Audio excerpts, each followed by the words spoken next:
All right. Hi, everyone. Welcome to our live.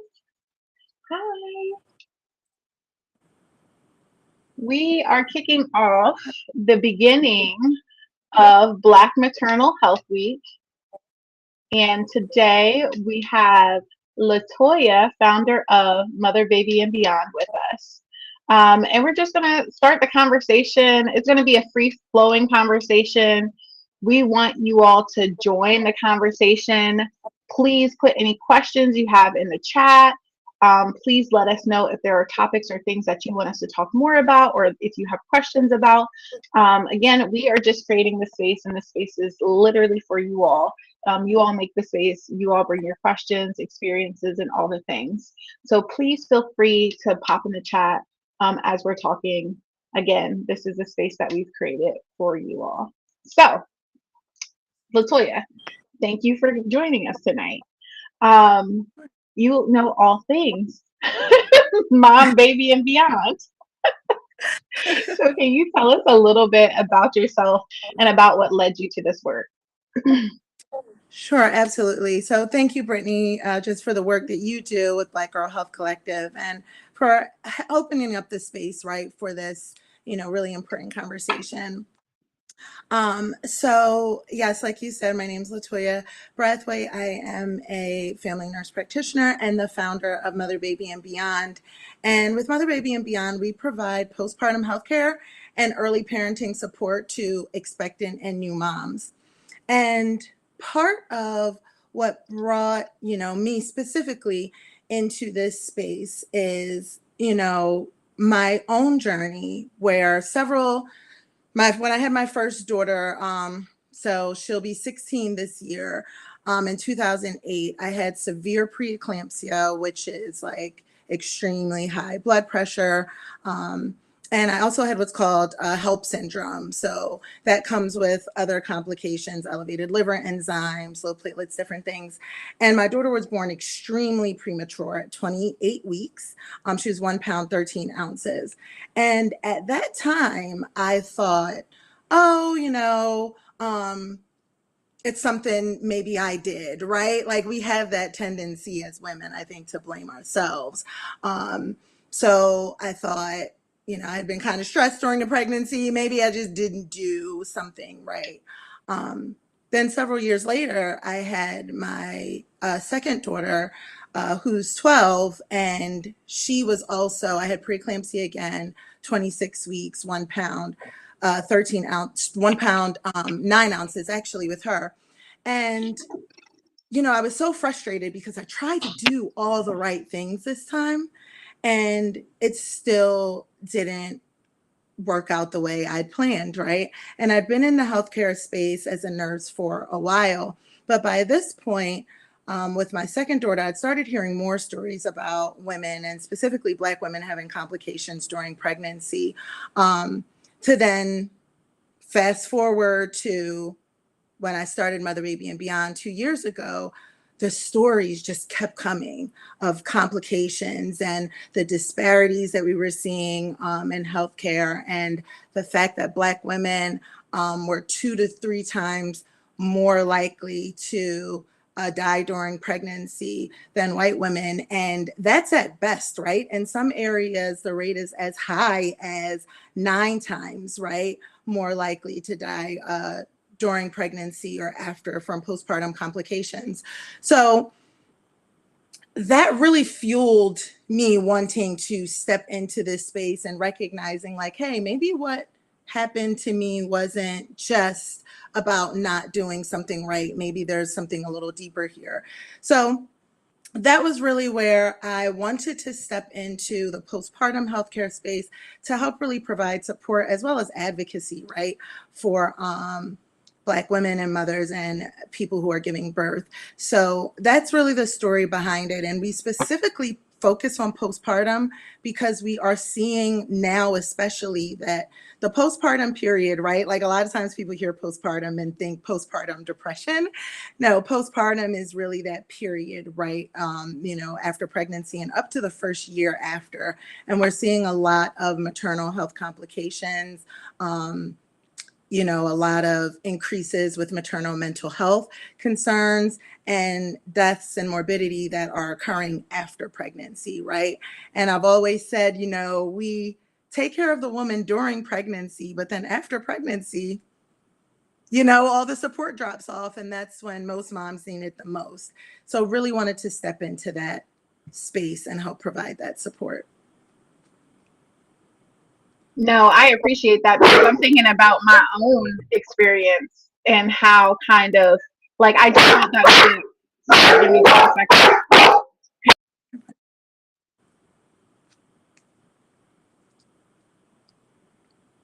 Sorry, I thought that was listen, y'all gonna get the real when I'm here. Like the household is crazy. I gotta look. But I thought that was like I just thought that that was a normal experience that I had. Give me just a second. Sure. Right. And this is what happens as moms. We have to multitask and do our thing. So real life experience. This is what happens on live, y'all. So just bear with us. But hopefully this is already starting to really just help you guys see that a lot of times we blame ourselves, and it's sometimes a little deeper than that. Listen, no, I appreciate it. I heard everything that you were saying, LaToya, but yes, real life. Like y'all know y'all gonna get the real life, especially with me. I'm doing so many things. Um, but yeah, no, it makes me think about like my own experiences and how I thought what I experienced was completely run of the mill. Like when I had my first son, I was in labor and I didn't feel listened to. It almost felt like it was like I was an annoyance to the nurses. Even thinking about pain management, even thinking about with my youngest, who's two, who you all just saw came in here, I wasn't here for a kid. Like thinking about like after that postpartum period after I had him, and I had never heard of postpartum anxiety. Like I had heard so much about postpartum depression, but I never heard about postpartum anxiety. I didn't understand, like I had all of these feelings that were coming up for me and I didn't feel like I had any support. There were so many things, even working in reproductive health, even like knowing a ton of things, there were still like I feel like I learned something new every day in this space. So yeah, no, that really resonates with me. And I'm sure it resonates with a lot of people on the call right now, thinking about how, thinking about their own experiences. And a lot of people think that like Black Maternal Health Week is just a buzzword, right? And like everyone is focusing on it, but it's because it's a crisis. And so that's what we're here to talk about today, like more about like what exactly is happening out there. Because I'm sure there's plenty of people like me that thought that their experiences were an isolated incident. Right. Absolutely, Brittany. And there's a couple things that you brought out already that, we're seeing that are really important. You talked about postpartum anxiety, right? And so even that need for the support and education to understand that those feelings after pregnancy do need to be addressed. And postpartum anxiety, to be honest, from the women that I speak with, yes, you do hear about postpartum depression, but that anxiety I've actually heard come up even more frequently where there's just this fear that something may happen to the baby, or this pressure in the chest, this constant pressure, or even fighting off panic attacks at times and not understanding where these feelings are coming from and having it happen right after pregnancy and being blindsided by it, right? Because no one had a conversation about what this could look like and what feelings you might experience and what to do if you feel those feelings, right? And letting and the other part of that is I think real missed opportunity to check back in, right? They, for years there's been a 6-week postpartum check-in. A 6-week postpartum check-in is not going to be enough to check in with that mom and really understand where she is. So even though now the recommendations, from ACOG and other organizations coming in is that we see moms sooner, it's so important that we're getting more of those touches for things like the postpartum anxiety, pain management that you mentioned, as well as those feelings of being listened to. Like that encapsulates everything, right? If no one's checking in Yeah. with you, and really understanding what's going on with you, how can you get the support that you really need? No, I appreciate that. Like the one thing that came up for me is that thinking about like when I had my youngest, I was in transition coming back to Delaware from Connecticut, and at the time I didn't have a primary care in Delaware because access is a thing, and you all know I talk Mhm. about this often. I couldn't find a primary care, so I literally would drive to Connecticut to go see my primary care provider. And I had expressed that I was having these feelings, and the way that postpartum anxiety showed up for me was that I was worried that something was going to happen to me, right? Like something, I wasn't going to be here for like my children. Something was going to happen to either them or me, and I wasn't going to be here. And so I had talked to her, and like I had driven all the way up there. I'm talking about 4.5 hours, and I was like, look, like I'm having these feelings. Like it's even a hardship for me even to like come up here. And so she did PHQ-9, she did the little assessment. Mhm. And I know she was probably overwhelmed because it was just that kind of setup where she was like, okay, you answer this question, you answer this question, you answer this question. Yeah, it looks like you don't have like anxiety or you don't have like depression. So I'm not going to recommend you do anything at this time. And I'm just like, I'm sitting there like, I am crying here and telling you that I am having these feelings and you're not being receptive to that. And so that was really, really hard for me to like experience, and definitely one of the things that prompted me to say, okay, I have to figure out how something different. I got to figure out something different for care. So Right, right. Absolutely. And, to the point of why, there is this specific focus on Black maternal health, you bringing that out, right? Access to care. We know that there are socioeconomic factors and social determinants of health that greatly affect a woman's ability to access care. The fact that you drove over 4 hours to get to a provider, right? From the state that were in to then still get there.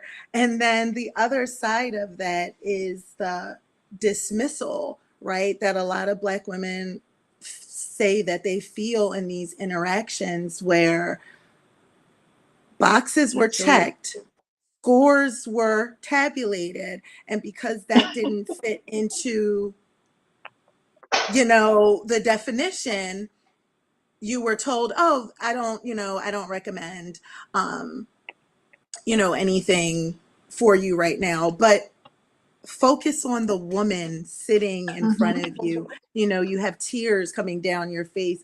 You wouldn't have drove 4 hours for no reason, right? Like just that in and of Absolutely. itself, Like, right, tells me that this is a real concern. Like I need to lean in and really listen to what is going on with you, beyond just the scores, right? And I think that's something that's really important for all of us in healthcare, specifically, right? To understand. I think sometimes, you know, providers can get burned out, healthcare workers can get burned out, nurses and social work and community health workers, all the people, who are there to help, right, can get burned out. Things can become, I don't want to say routine, but in a very real sense, that's sometimes how it yeah, gets.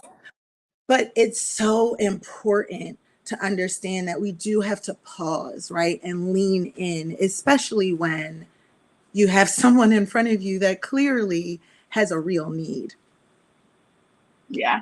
No, I appreciate that. And that's why it's so hard to sometimes operate in a system because you don't really get that time. And we think about, like, I'm thinking about just specifically in Delaware, like the caseload of like primary care providers in Kent County is like 1 to 2,200. The average caseload is like 1 patient to 1,500. And for it to be like considered like a area that has a shortage of providers, it's 1 to like 3,500. So it's such a Mhm. wide gap from like a normal caseload to being considered a crisis. But there's a lot of room in the middle for like it being like a crisis, you know?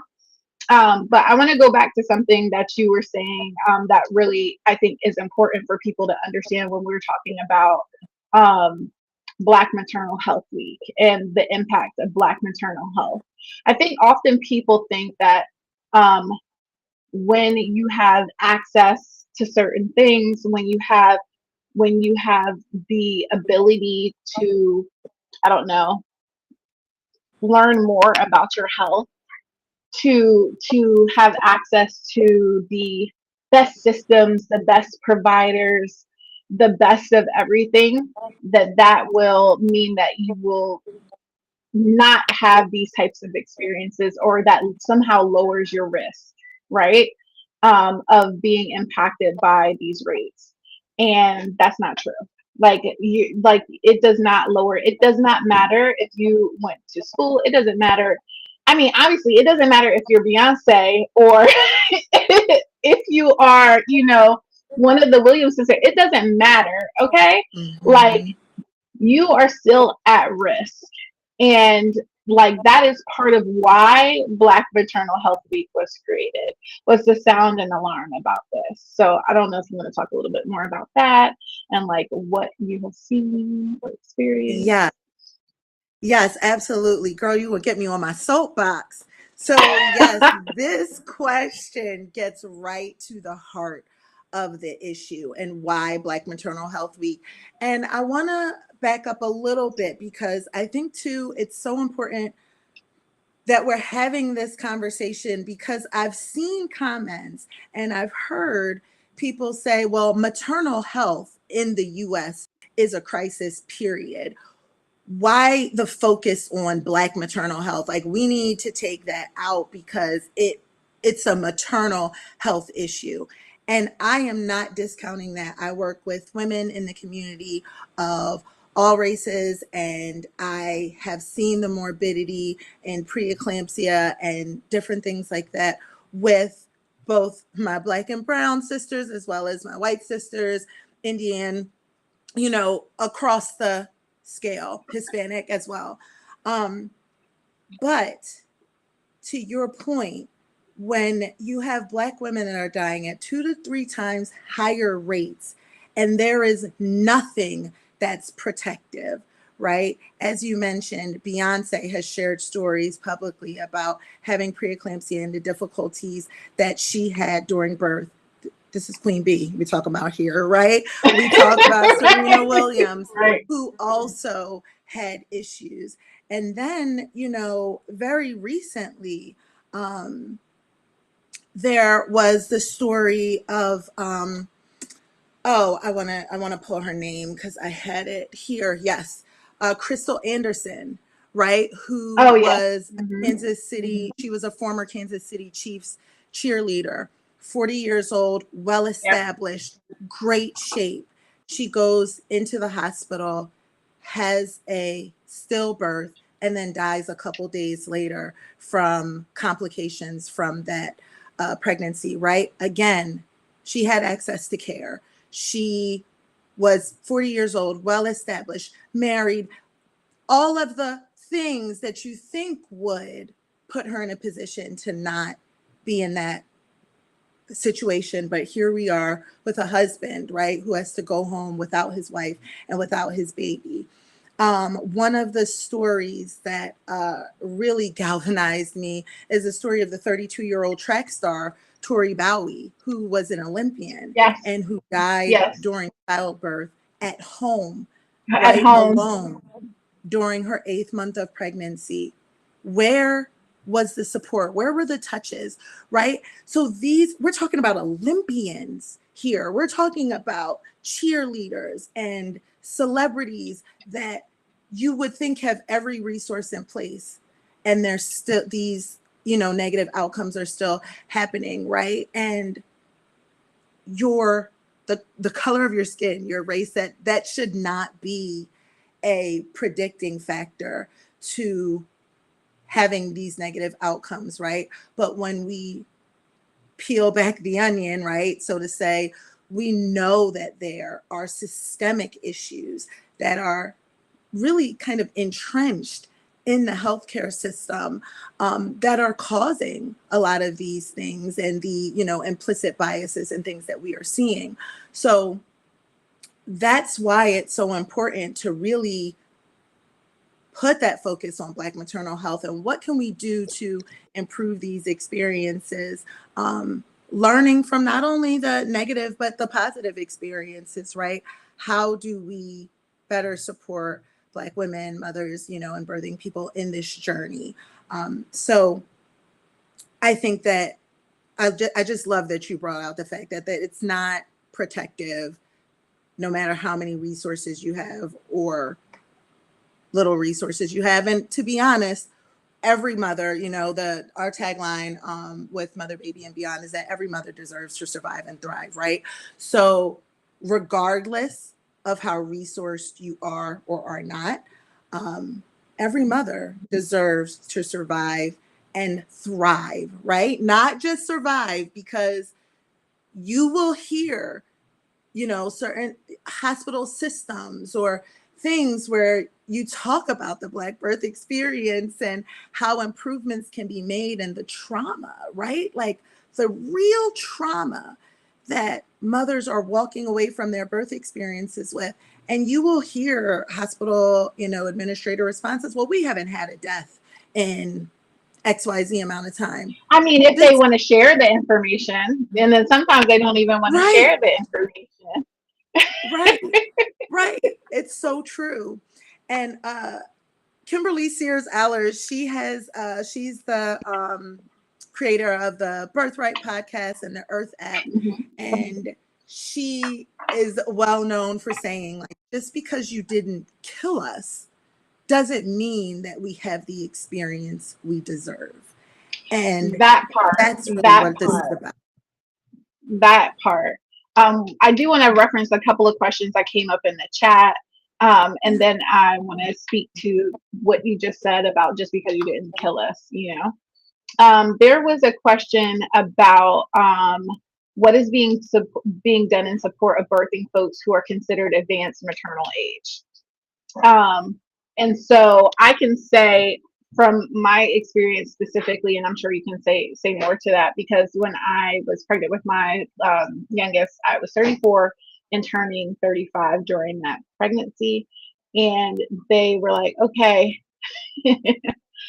now you're now you cross that bridge." So like what that means is that like we want you to take a I think one of the things that they recommended was a baby aspirin like daily. But I heard that that was being implemented like across the board. Like if you're black, you're taking a baby aspirin. So I don't know if you want to talk more or about that, or Yeah. if you have So thoughts about thank you for that question. So this is another one, right? Advanced maternal age. And even, I know, I'm sure some of you guys have heard, they've had this new one. Um, can you see me? It looks like I froze a little bit. I'm not sure. you're good. Okay. You're fine. I see you. All right. All right, great. Sorry. So where they were starting to use this word geriatric, right? Which I really take issue with Yeah, that that's what word. I was talking. Yes. I was like, where did this come from? Um, so with women who are advanced maternal age, and we're considering that, right, the 34 to 40, and to be honest, and beyond, because I've had some moms I've worked with recently who have been in their 41, 42, and still having children. And yes, I do think that baby aspirin has a place, and I want to put my disclaimer in. I am not giving anyone medical advice on this call. Please, consult with your doctor. Um, and I think that baby aspirin does have a place, though, depending on your history and the risk factors that exist. But we do also know that hemorrhage is and can be a contributing factor, and there are other complications um, during delivery and after that can be complicated with things like aspirin. So I really think it's important that education is done with interventions like that. But when I think of advanced maternal age too, it reminds me of the importance of preconception care, and that's across the board, not just when you're 34, 35 and beyond. But what preconception care is the care of the woman before she ever gets pregnant. And that can look like creating a plan, a life plan for when you want to conceive, when what birth control you're using, vitamins, your diet, exercise, all of these factors play in. So I think really conditioning your body and getting yourself in the best health possible by partnering with either your healthcare provider and doing the things that works for you. Those are really the things that help you to be in the best position to have a child regardless of the age. Now, I was going to say thank you for lifting that up because I recently read an article about like it was somewhere there where they were talking about like the Black maternal health crisis and gaps that were still occurring, and they referenced something about like a mental health, like making sure like it almost felt as if it was being as if it was being minimized to like mental health, eating right, preconception thing, and though that is a part, it's not the biggest part, right? Like there is a larger thing at play, a larger issue at play, but those things are absolutely important. And a lot of that for me in my mind starts with access and what people have access to, right? Because when people are giving like tools and access, we know that people utilize them. So I don't know. Right. Absolutely. I think too also is the understanding of different cultures and races and how what may be advanced maternal age, and I've seen this in practice, right? Like what may be advanced maternal age and carry risks for one race or group of people looks different, right? For another group of people. So I think it's important that that context be carried into any conversation that you're, having with a mother, regardless of her age. And that is another thing that is missing, right? That we see is that cultural congruence, right? With providers that have true, full, cultural competence. And none of us are going to know everything about all cultures, but just understanding that there are a lot of other factors at play when we're talking about things like advanced maternal age. There really is no one size fits all or necessarily even optimal time that you Right. should, have a baby.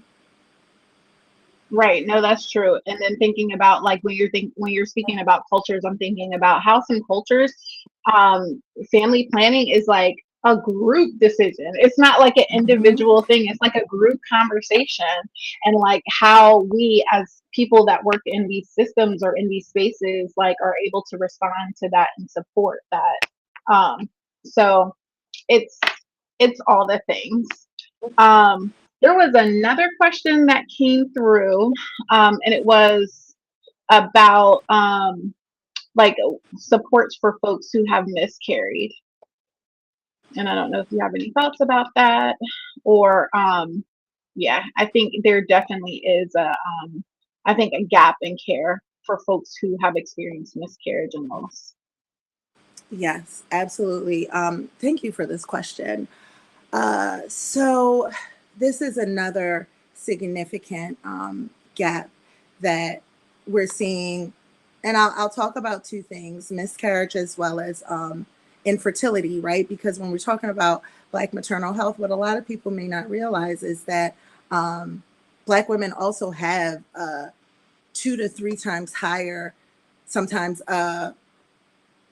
incidence of dealing with infertility. And that actually goes against a lot of stereotypes that are out about, Black women and, fertility and different things. And we're not talked to about that. And with miscarriage specifically, and stillbirth and pregnancy loss, and if there is anyone, on the call who has had a miscarriage, my deepest condolences and sympathies to you, because I also have been there and I know how difficult it is. And it can be really difficult to find support, right? There aren't a lot of bereavement resources. I remember when I walked through, I actually had a couple of miscarriages, and when I walked through those, I didn't know where to turn, right? And I tried counseling, but just didn't really connect there. So I really had to kind of lean on my friends and families for support. There are, helplines and different things that are available, and we are getting better with having more postpartum resources and bereavement and grief resources in place for moms, but it really can be a challenge. So, in those moments, the biggest thing that I would say is to lean into your support, not feel like you have to shut it inside. I remember it was something that I almost felt like ashamed of and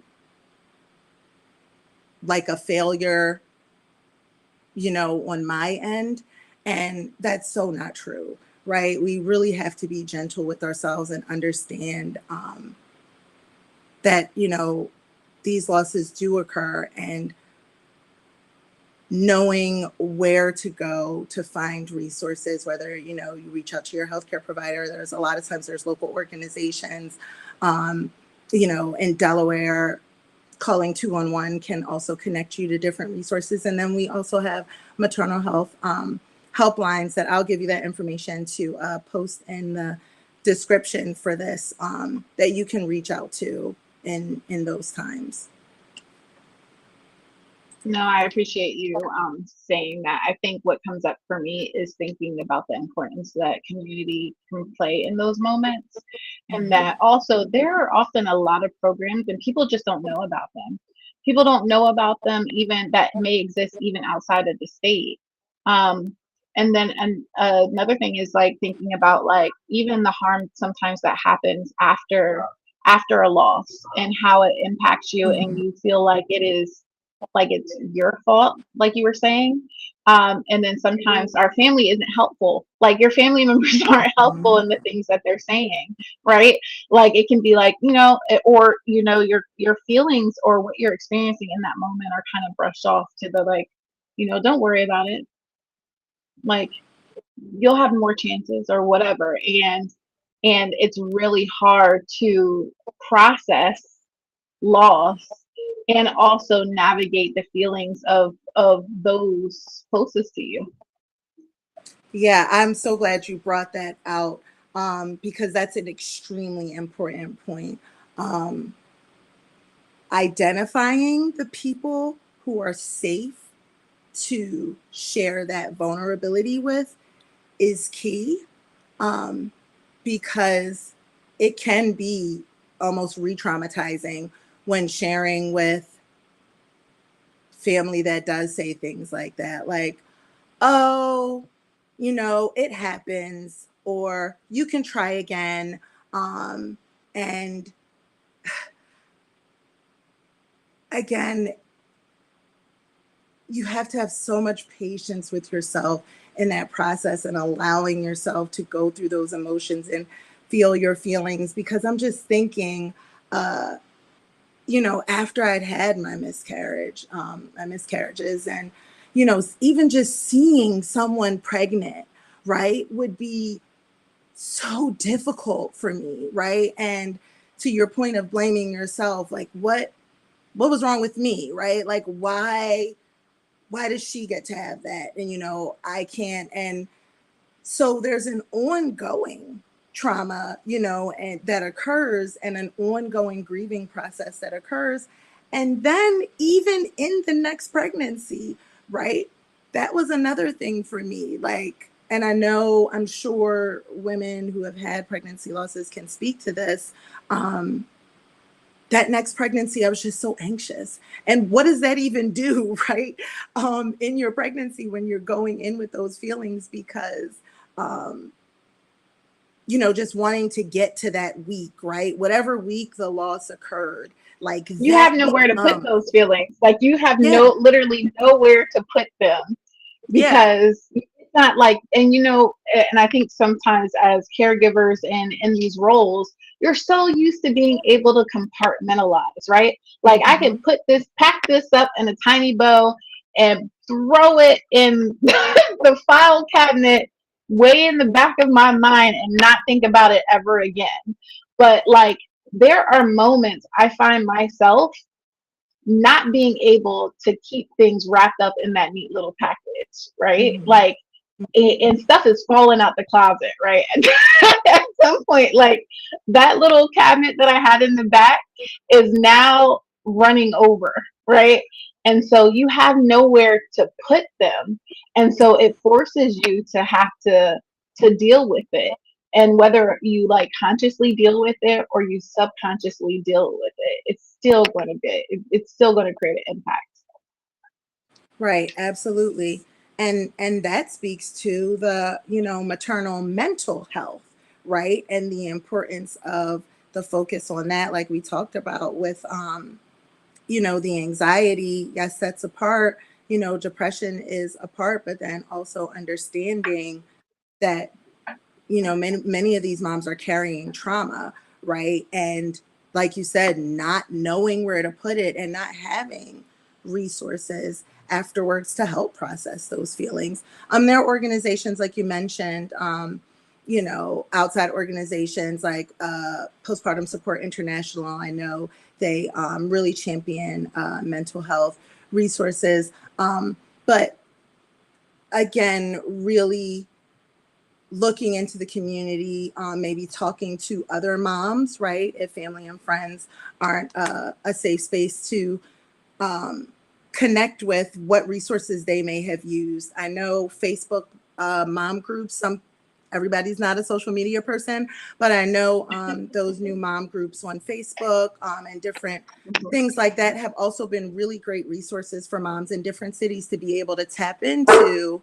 Where are other moms going to get resources, to get the support that they need? No, I appreciate that. I think I want to loop back to, because I said I was gonna like talk a little bit about like my experience with my youngest, with like I guess my whole journey, and I guess it kind of serves as like a cautionary tale for folks that might have had like similar experiences.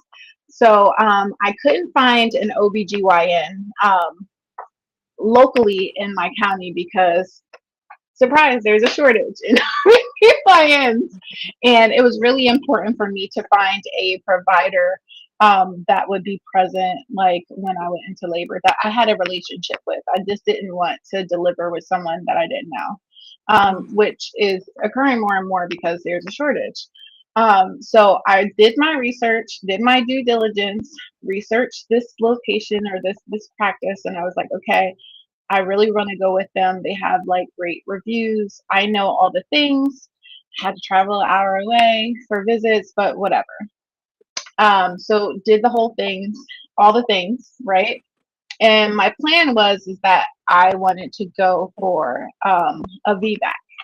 I wanted to, which is like I want to have a vaginal birth after a C-section. Like that is what my goal was. And I had expressed that to the provider. They were aware. The closer it got to my date, they were like, okay, well, we're just going to put a date on the schedule so we can kind of like guarantee the provider is there. And I'm like, okay, that's unusual. So you're just not going to wait for like my water to break or whatever. And so it rolled up to the time, like the day of, literally the day of, I had the C-section scheduled, and they were like, no, if your water hasn't broken by then, like we'll just induce you, like don't worry about it, kind of thing. And I'm like, okay, like we haven't been having conversation, like we don't like, okay. And so the day that they scheduled for me to come to the hospital, my water broke that morning, and I went. And so at the intake, I was there, and they were like, okay, we're just going to make sure that your water broke. I'm like, okay, whatever. I know my water broke. Whatever, sure. And so the attending nurse like called the provider and was like, hey, water broke or whatever. Interested in having the VBAC, like vaginal birth, I'm going for that. And she came back and said that my provider said, I want to say that she said that my cervix was insufficient and that I would need to get a C-section. And now, mind you, this is the first time that I'm hearing it in this space, right? And I'm like, and my friend had told me like, they're gonna say they're gonna let you do the thing, and then something's they're gonna do the switch on you. And I'm like, nah. I'm like, oh, okay. And I had been going back and forth, so I didn't have my doula in place, and I was just like, okay, like, what are they saying? So she was like, I'm gonna give you time to think about it because it is absolutely your decision. Whatever you want, it is your decision. And I was like, okay, okay. And then I got nervous. I was like, okay, I don't want anything to go wrong. Like maybe it's me, just do the C-section.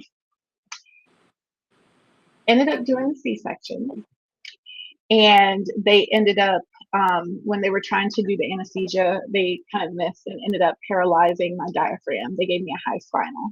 So when they gave me essentially the anesthesia to kind of numb my lower half, instead of it numbed, or it paralyzed my diaphragm, so I couldn't breathe. So I'm laying there. I'm like, something's not right. Something's not right. And they're like, it's okay, honey. Just go ahead and breathe the oxygen. It's just the medicine working. I'm like, no, something's not right. And they're like, all of a sudden they're like, well, maybe it's something. And then I hear, we're gonna have to put her all the way down. And I'm like, what? And that is the last thing I remember. Right. And so I have thoughts about it afterwards, reflecting on it. Like, I did all the things. I expressed what I wanted, what the plan was. And when it came down to it, I didn't feel supported in that moment. So I didn't feel safe, right? Like, someone asked me about safety, like, what does safety look like for you? And in that moment, I didn't feel safe because I had expressed verbally what I wanted. And then down at the moment, it wasn't honored, right? So, and it was like almost like best practice was you weaponized as a way, like, this is what we need to do um, to kind of like push for what was the preference. So that's what it makes me think about when we talk about like whether or not people feel safe. Right. Absolutely. Thank you, Brittany, for sharing your story. And, how scary, right? In that when everything's happening and it's so quick, and then you feel like your choice is taken away and you're not, again, I hear it, not being listened to, right? And it's difficult in those moments because that's also when you're the most vulnerable, right? Like Vulnerable, right? yeah, you just want everything to go okay, and you're also exhausted. Like, you don't Yes. really have any fight left. Like, I know you, right? And so, you'd be asking questions and, well, you didn't explain this and why. But in that moment, you don't have, that agency. And that's where it is so important for the healthcare team. And again, I said this before, that need for a pause and to lean in, because that is where, and thank God, like, everything did work out you know, with you to being here and having your son, but to the point of the birth experience, did you have the optimal experience? That doesn't sound like the optimal I didn't experience. die, but I didn't have the optimal, and that's why it resonated with me. Like how many people, like we think about like those who have passed on in these situations, but there are so many more that have had like horrifying experiences that aren't even documented because they're either people aren't speaking about it, you know, people have shame around it, right? Mhm, Like it's almost like when you're a victim, you have moments where you're reflecting, you're like, how could I have let that how could I have let that mhm, fly, right? mhm, um mhm. and it's so hard, so it makes me think about like all of, you know, the women and the birthing people that have experienced harm within systems. And this is why we have this week, like this is why we're creating these spaces to talk about these things and share stories and compare notes, and like what resources and things that I might know that I can share, especially for those that have been in similar situations. Right. Absolutely. And I think, you know, we see a lot from what does, you know, like you said, what does go wrong. And, you know, there's two things that I was thinking of, you know, when you're talking. One, you mentioned that a lot of women, they may not die, right? But for, I think, and I don't want to butcher the numbers, but I want to say it's like for every mother that dies, there's like 8 to 10 more, like, or times more than that, that have these near misses, right? And that is huge in terms of not only um, just the morbidity and the trauma that, you know, we talked about earlier, but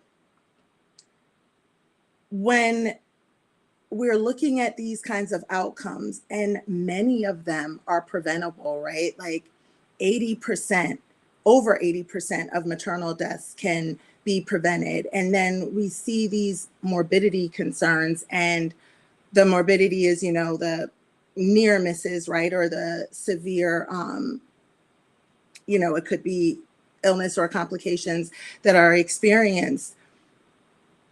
What can we learn from these, you know, experiences, and are we learning from it? You know, it seems to me that we're hearing the same things over and over again. um, but when you also look at the other side of it, right? um, when we see positive experiences, and what does that look like? Having support people in the room, having a doula, having midwives, having healthcare providers or a healthcare team that leans in, that is listening. Um, we can compare these experiences, right? And see that when there is support provided to that, you know, Black woman, that mother, that birthing person, that we do start to see more positive outcomes. So I think it's also, you know, important to emphasize that not only when we are sharing our stories, we're learning so much from the the stories where things are going wrong, but we also really want to lean in to the stories that are going right, and what can we learn from that, and how can we replicate those positive experiences, and that positive Absolutely. support, for women in the future. No, absolutely. And I think that's also what Black Maternal Health Week is about. It's for me, it's about all of those things, right? Celebrating community, celebrating the positive experiences, you know, the experience, birthing experiences that others, I'm sure, aspire and desire and deserve. Um, so it's all of those things. Absolutely. Yeah. Yeah. Well, Is there anything else that you wanted to chat about, LaToya? We're at about 50 minutes. I don't want to keep you. I feel like we could talk about this all night, right? Like, I know. Absolutely. I guess one of the biggest things I always like to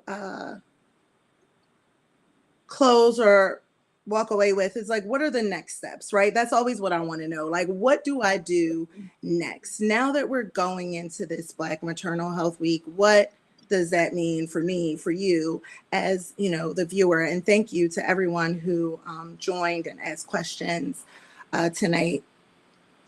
I think what's most important leaving from this conversation is checking in, right? Not just for, the women and moms, but checking in with your loved ones, the people that you know that are pregnant, right? Or have just had babies, asking them, is there more support that they're needing? Just to be honest, more touches, checking in. Like that is the big thing that I hear all of the time, is the support and the advocacy that's needed, right?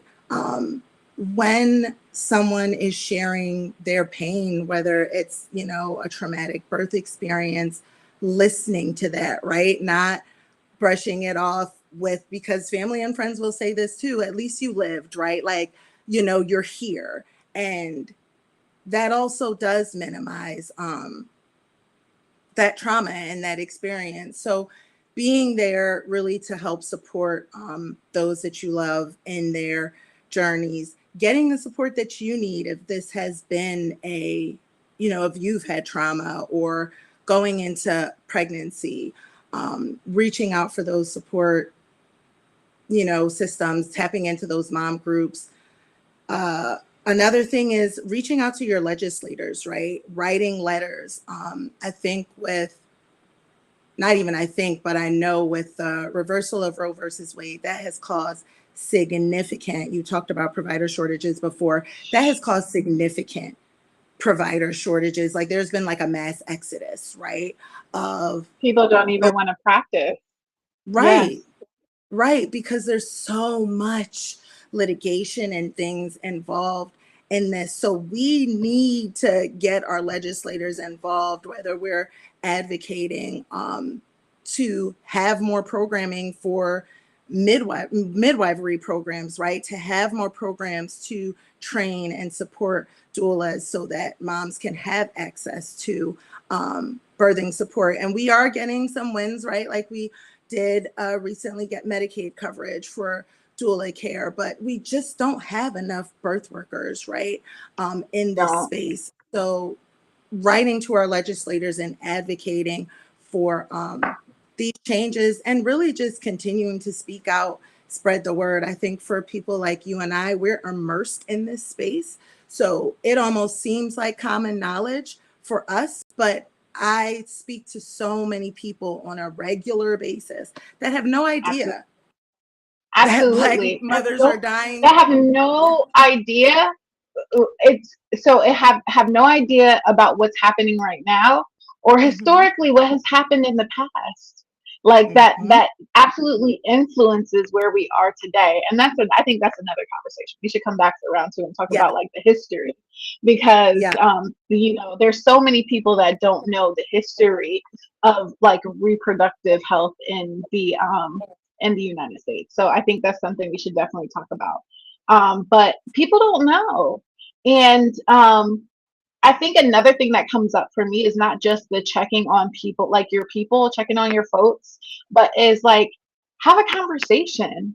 Find Mhm, out what people's experiences are. Like mhm, like my friends, what was your birth experience? What went well? What didn't go well? And mhm, like have these conversations, because the more information you have, the better prepared you'll feel in these different spaces. Um, and so I think that's an important piece too, to have these conversations, because a lot of times there's a lot of stigma in our communities and we don't want to talk about it, right? For fear of mhm. like embarrassment or shame. So we gotta break out of that. Yes, absolutely. And you can see just between the two of us sharing, we both have stories. I think when you bring out your story, you find out how many other people connect with you, and it also helps someone else. So, um, absolutely great point. And then also, I'll just do a plug for both me and you. Staying connected Sure. to your community resources that and community organizations that are involved in this work, right? So following Black Girl Health Collective, you know, you're always just doing such great work, putting out information and advocacy and getting, you know, people together to talk about these important issues, right? Following us, you know, you can subscribe to our email list at motherbabyandbeyond.com. And, you know, we put out information about the advocacy work and education. And when we're doing community, you know, pop-up clinics and different things like that. So really engaging with your community organizations that are active in doing the work, supporting that work in whatever way possible, even if it's just spreading the word. These are, you know, the things that can really start to help move things forward for maternal No, health. I appreciate that. And I actually was going to say, first of all, there's a couple of things. Um, we have between all of a lot of the groups here in Delaware, we have a ton of followers, and just like LaToya said, spreading the word, donating to these organizations so they can continue to do the good work that they do. Like LaToya mentioned, her organization does pop-up pregnancy clinics. They like actually provide care in the community, and that takes resources, right? So a lot of these organizations, also like Black Mothers in Power, they provide doulas for the community. And we'll get to talk more about like advocacy and what that looks like, because that also looks like at the systems level, if your organization that has access to resources that can support these organizations or partner with them, leveraging that and putting them in a space so that they can also grow their reach and be able to continue to serve the communities that we're already immersed in. So that's really important. And the last piece I want to share with you all is there's a ton of other stuff happening this week for Black Maternal Health Week. And so tomorrow, Black Mothers in Power, they are having an event at the Coin. It is a guest bartender event, and it is fundraising. It's only $20. You get to be in the rooftop space. I'm letting y'all know it's a rooftop. You get a little drinky drink, take some photos, photo ops. So if you're in the Wilmington, Delaware area, definitely check them out tomorrow. I'm sure it's going to be an amazing event. Founder Shanae Darby, Councilwoman Founder Shanae Darby, amazing. And then also there is a bunch of other things happening this week. Next week, there is a consortium, DHMIC, Delaware Healthy Mother and Infant Consortium is having their, what is it called? Is it Their annual summit. it's It's a like a summit, yes, big. their annual summit. And Mhm. it's a big deal. There also is, we'll actually be back next week with a panel to talk a little bit more about, you know, what does advocacy look like for advocacy look like from communities and partners Mhm. and the roles that they play in Black maternal health. So, like I said, stay tuned. There's a ton of different programming like happening out there. We'll be posting on our page. Be sure to follow us. Be sure to follow Mother, Baby, and Beyond to stay in the loop. So, thank you all for coming and listening. Thanks, Yeah. everyone. All right.